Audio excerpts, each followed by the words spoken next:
All right, we're right at the 30-minute mark. So Carl, if you want to go ahead and get us started. All righty. Well, hello, everyone. This is Carl Elefante speaking with you from Washington, D.C. this morning. This is the session, Reset Practice and Policy, Professional Organizations Making Big Moves. I'm here today representing the American Institute of Architects. I'm a principal with Quinn Architects as well. We have with us today a panel consisting of me representing AIA, and then with Andrew Waugh from the steering group of Architects Declare. Andrew is a founding principal of Waugh Thistleton Architects in Shoreditch, UK. You may know him from the Murray Grove building that spearheaded tall timber building technology. And then also with us today is Orlando Gibbons, structural engineer with Arup's London office. And Orlando is here representing the COP26 Climate Champions team. The Climate Champions team supports the COP26 high-level champions. So we're here today to talk about people and the importance of organizations to really motivate and facilitate people, empower people, to do the work that needs to be done for climate action.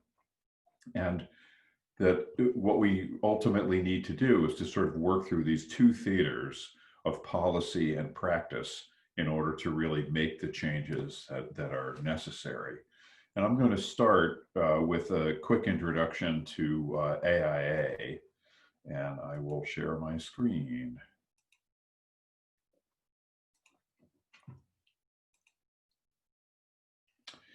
And hopefully that works. So there's a lot of history with AIA's involvement with sustainable communities and green buildings, and in the last couple of decades, climate action. But I'm going to really focus on just what's taken place over the last couple of years as we really have intensified our concentration on climate action.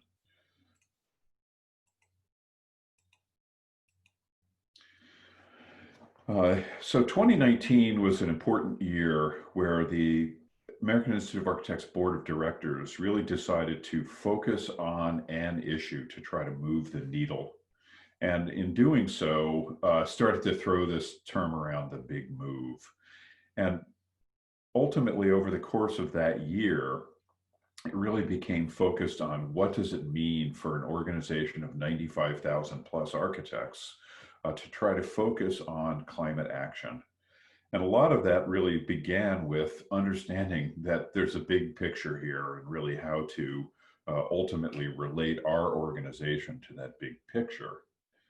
And recognizing that as the largest organization of architects in the world, National Association of Architects in the world, that it was really up to us to make a commitment to move the needle. And that the benefits of that would be the decarbonization of the built environment, but then many, many other associated benefits that would come with that decarbonization. And I'm just going to highlight a few of the key actions that really kind of helped make this moment happen. There's a number of things that happened in 2018 when the Global Climate Action Summit was held in California, where AIA participated in that and really recognized that our kind of corporate responsibility, if you will, to really get moving in a way that we needed to intensify. So one quick manifestation of that happened in 2018 was changing the code of ethics to really make it clear that climate action was part of the ethical construct of what it means to be an ethical architect.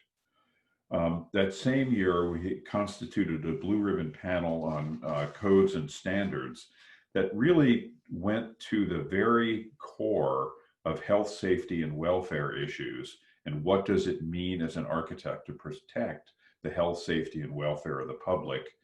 It must include understanding the role of climate action and the role of architects in climate action. Then also that year, we worked closely with Architecture 2030, who was a co-sponsor with them of really writing the model zero code and really getting that into the conversation of the International Code Council, and then ultimately resulting in the adoption of the zero code into the appendix of the 2021 code series. It came to a head also in 2019 that the members of the American Institute of Architects presented a resolution at the annual business meeting, really underscoring the importance of urgent climate action. And that translated quite directly into what the big move ultimately meant in terms of realignment of a number of activities at AIA. Perhaps one of the most significant is the adoption of the Committee on the Environment 10 measures of sustainable design as the framework for design excellence. And basically it makes a statement from AIA saying there is no such thing as a good building that is not also a climate appropriate building as well. And then also starting in 2019 and then completed in 2020 was the adoption of AIA's formal climate action plan. The climate action is also reflected in AIA's brand new next 5-year strategic plan. Climate action is literally the top priority of that plan, and in essence, the lens that everything else is really seen through. And I'll just end by underscoring the importance of the AIA 2030 commitment. This is something that really came about as a result of our partnership with Architecture 2030. And it's a program that firms become members, they commit to meeting the 2030 goal. And every year there has been an increase in the square footage. So in 2018, which is the most recent published report, over 2 billion square feet of space reported. And to just underscore the link between the importance of this work and what we consider to be design excellence, the firm award winners for the last several years are all 2030 commitment signatories and really exemplary firms of that commitment. I will stop sharing my screen and I'm going to turn it over to Andrew Waugh. Andrew?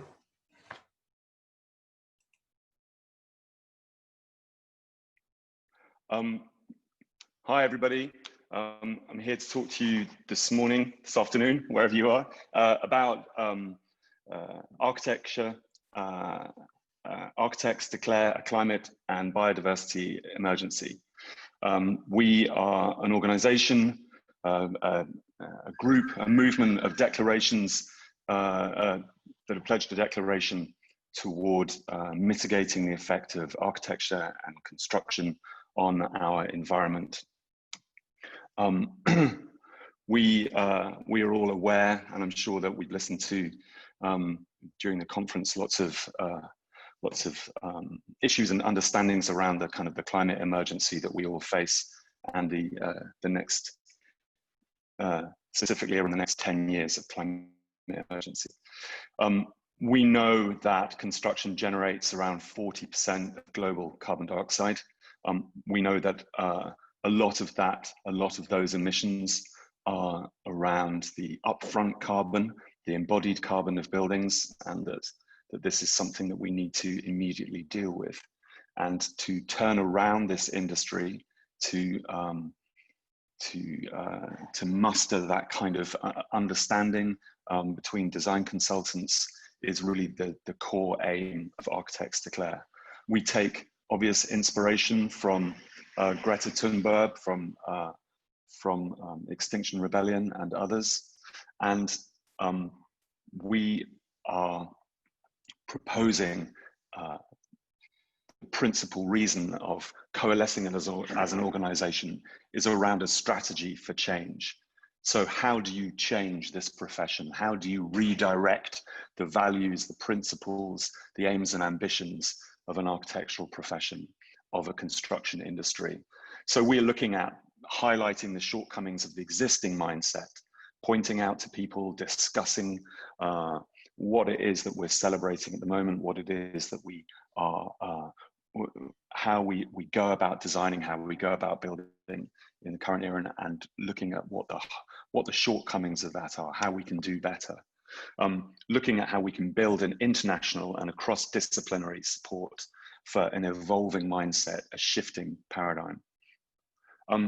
And to produce a tipping point en masse, not individuals working in silos, but en masse, a tipping point where we get a critical mass of support, where we together as a design community, as an industry, find the solutions, articulate those solutions, spread those skills in order to be able to deliver new solutions, and that we begin to really instigate a public pressure, and that those become evolving mindsets that becomes mainstream. So after this tipping point, en masse, we then create a movement where we are diminishing that social license for outdated mindsets. So we are expressing to people that this is not a way that we can continue to act as a profession. So we launched nearly 18 months ago now, and we set out 11 declarations, which I've condensed. So raise awareness, advocate for faster change, climate mitigation as the measure of success, share knowledge, be open source about everything, loudly evaluate all new projects against climate breakdown. How well are we doing? How much better could we do? Retain the existing buildings wherever possible, rethink the notion that the best thing to do is to build a new building, and evaluate carbon as a basic scope of our work. So as we investigate our work, as we think about design, thinking about the carbon of those proposals, adopt a regenerative design. So be part of a solution, leave a better planet than the one that you found, collaborate to reduce construction waste, shift to low embodied carbon materials, and minimize the wasteful use of resources in architecture. So this is us, the steering group here. We're currently 12 on the steering group and we've tried to make that a diverse group of individuals, and that this is now a global movement. So over 5,000 signatories in 23 countries, and becoming increasingly cross-discipline. So starting in 18 months ago, we now have a UK construction declares, which acts as like an umbrella across the organization. And that's architects, structural engineers, civil engineers, services consultants, landscape architects, and project managers. So by July, just a couple of months after we started, we had UK, Norway, spreading in September. Then we had the international climate marches in September last year. From Australia to the UK, across the world, Architects Declare became a kind of very visible and vocal member of that movement. By November 2019, we had a further membership across the world, January 20, and now September 20, we have, as I said before, 23 countries, with the USA and Czech Republic joining up in the last couple of weeks. So very exciting. In the UK alone, we have nearly 1,000 signatories, neck and neck with Australia. And how are we making that difference? So we are having lectures, we're meeting, we are shifting mindsets, we are sharing our knowledge, opening up our studios as much as has been possible recently. And we are a global movement that meets as a global movement. We collaborate, so we're talking to others, we're talking to other movements, we're talking to other people within our industry, talking to the RIBA, to the government, to our registration board, etc., to encourage those bodies to make the same level of declaration that we have done. And we're campaigning, we're writing to the government, we are talking to our press, talking to the architectural and design community, and we're advocating for climate justice. Climate justice is inseparable from the climate emergency. We know that the climate emergency disproportionately affects those already facing social injustice. And we ask ourselves questions. So we have sent out a questionnaire to our membership, and we are and acting on those answers and spreading that awareness. And one of the things that that really has shown us is that actually the signatories and making those kinds of declarations really does make a difference. So it really has made a difference to those practices. So those obstacles, and also understanding what the obstacles to change are, really, and being able as a profession, as a group, to be able to approach that and to talk to them directly. And we're learning from our signatories. So a lot of that has been about getting lots of encouragement, frankly, which has been fantastic. And so what now? Learning from that is that we need to grow our organization structure to form an umbrella organization, which will be Construction Declares, and then within that to spread out regionally so that those conversations are increased, and we're able to not only to increase awareness, but to increase that dialogue between the professionals to push forward to the tipping point that I discussed earlier. So working outside our silos, working with other businesses. So we have conversations, we have a panel coming up around that, and sharing resources. So making sure that we are totally open source about everything that we do, encouraging people to look at other videos, to be open about our surveys, etc. And our next major milestone is November next year, when the UK will be hosting the COP26 conference. So our vision: a transformed built environment, planned, constructed, and operated within planetary boundaries, delivering positive social impact for all. Thank you. Thank you, Andrew. So now we'll turn it over to Orlando Gibbons. Orlando, you want to come on and share your screen? And Andrew, you need to stop sharing yours.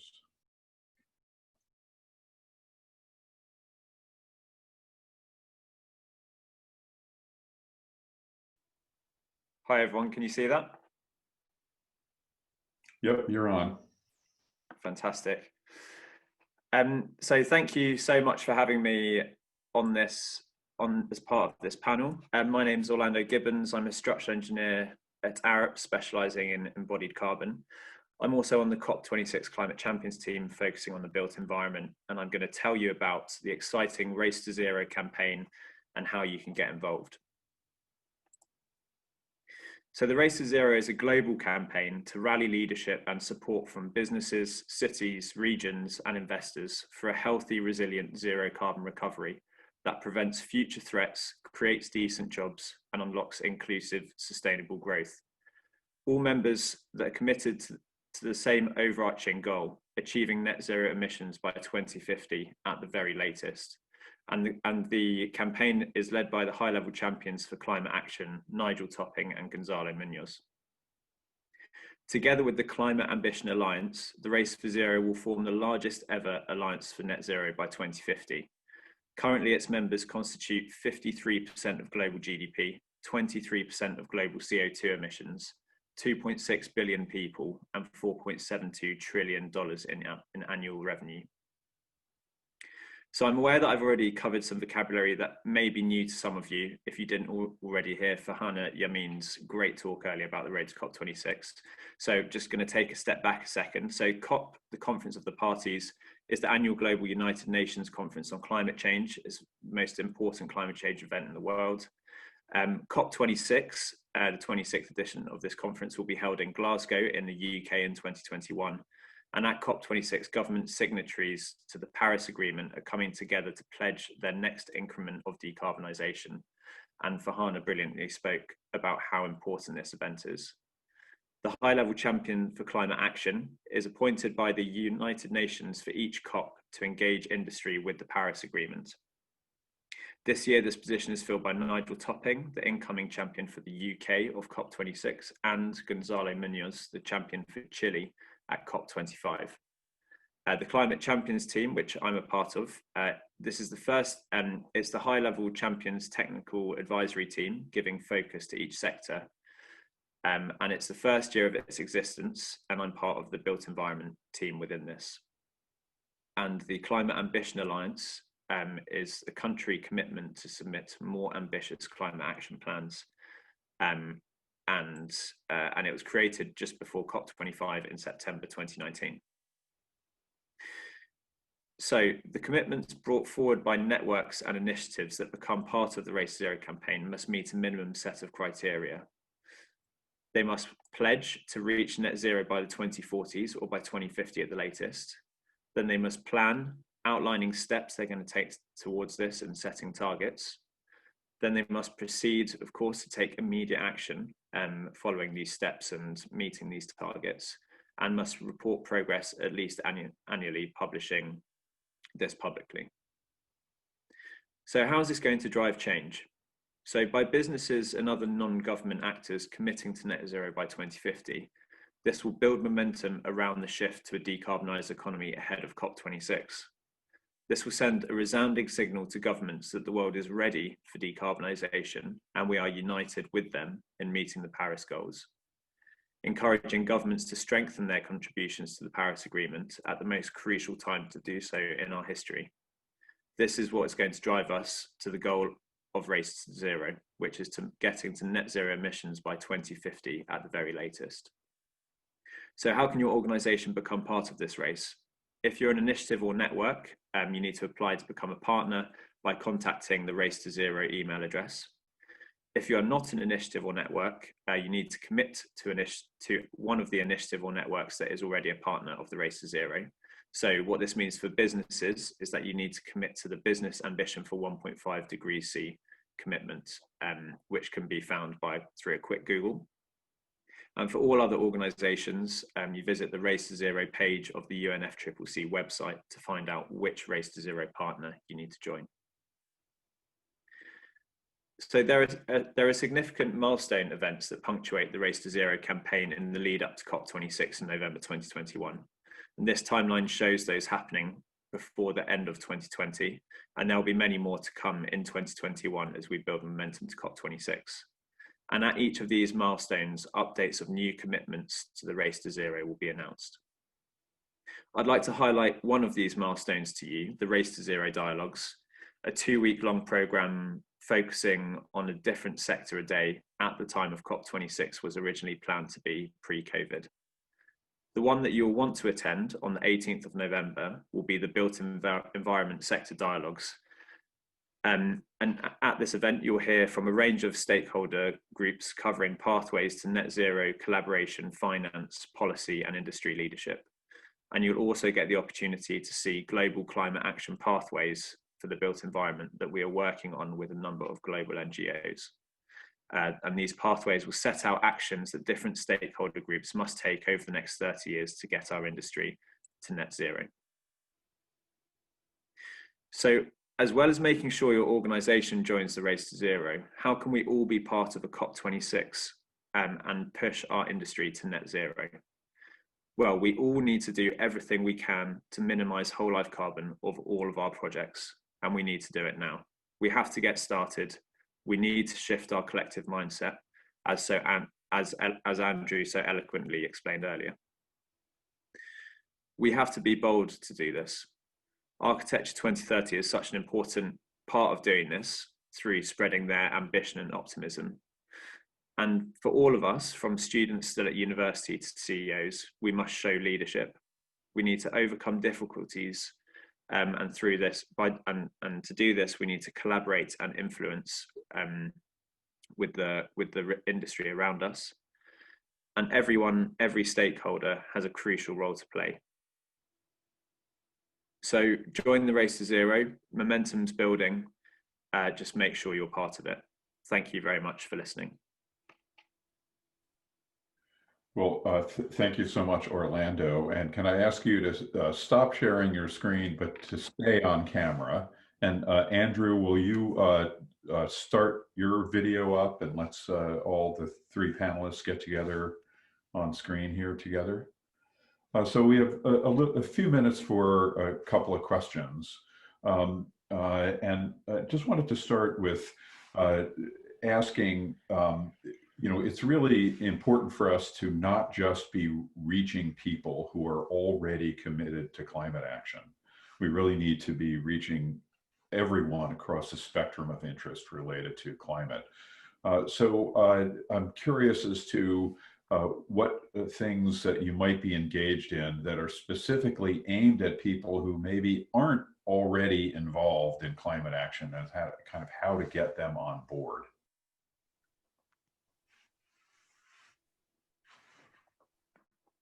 Is that one for me, Carl? It's for all. Go Orlando. Yeah. Sure.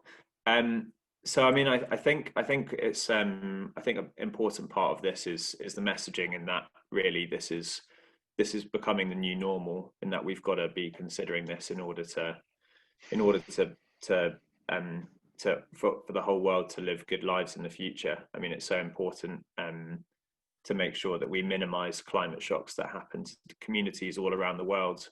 So communicating the financial implications, economic impacts of disastrous climate impacts in the future is certainly a good way to sort of maybe engage those who wouldn't normally be inclined to think about the environmental side of things. So I think that's definitely one way, and also just to show that the demand is there for that kind of built environment, and that it's actually a valuable thing to have a building that is low carbon. It's what people want. So hopefully we can, by sort of changing the language and shifting people's mindset around that, we can drive the industry to value buildings and built assets, or landscapes and urban landscapes in different ways. And Andrew, Absolutely I know agree. that Architects Declare is enormously involved with outreach. Yeah. And I think, you know, from what we're really trying to do as an organization is not to name or blame or shame anybody, but to encourage people to really to talk to the rest of our profession, to the rest of our industry, and to demonstrate that this is an opportunity to do things better. You know, this is a fantastic opportunity for architecture, for construction, to really be part of a solution to the planetary catastrophe that we face. And so we want people to grasp this with excitement and passion. You know, this is not overwhelming sort of depression or awfulness. Actually, this can give our industry real direction. Yeah. And I would say that the AIA approach is pretty similar. The notion that you know, really this is a new definition of what design excellence really means, and also focusing a lot on really giving architects a framework to work with, really understanding how to design with an integrated design approach that's you know, a climate appropriate approach. And then, you know, really understanding that there's not any separation there. It's really to the benefit of doing better buildings and having more success, a richer experience being an architect. Absolutely. That pretty much takes us to our time limit here. I wanted to just close by thanking both Andrew Waugh and Orlando Gibbons for joining us today. Another terrific panel and part of another terrific day with CarbonPositive Reset. So thank you again for all the viewers and listeners joining. This is important work. Onwards. Thank you very much. Thank you very much, Carl. Cheers. Bye-bye, everyone. Bye-bye.